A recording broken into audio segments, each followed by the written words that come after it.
In responding to the Noble Lady Baroness Neville Rolfe just now, the Noble Lord, the Minister, said their austerity, referring to the Tory government's austerity, has left us worse off.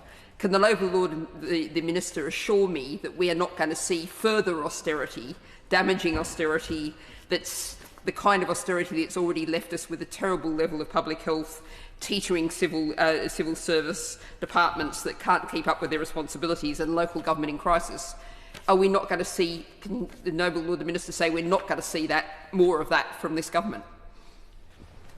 I'm grateful to the Noble Baroness for her question. I can't remember what the Green Party's position is on the national insurance increases that we have put in place.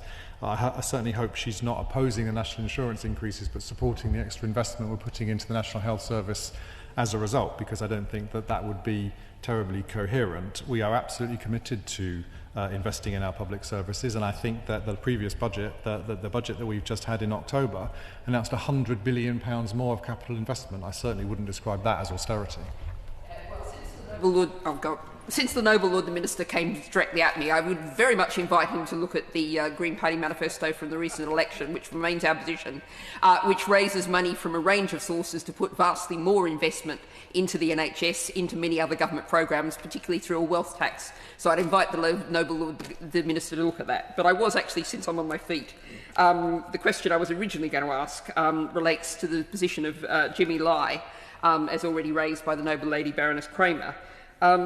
Would the Noble Lord the Minister agree with me that the situation of British citizen Jimmy Lai reflects the fact that there is no rule of law in China?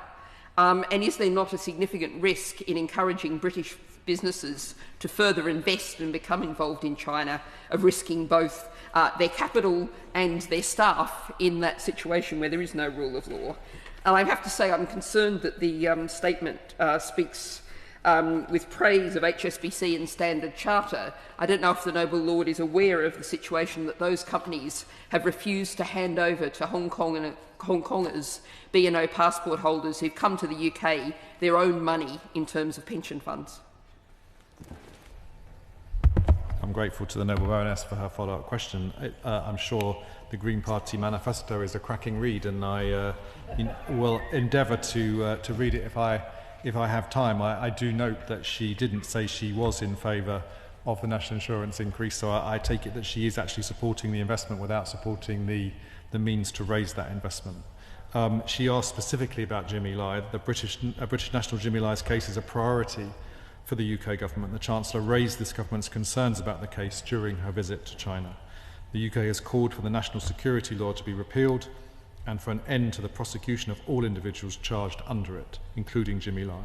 We continue to call on the Hong Kong authorities to end their politically motivated prosecution and immediately release Jimmy Lai.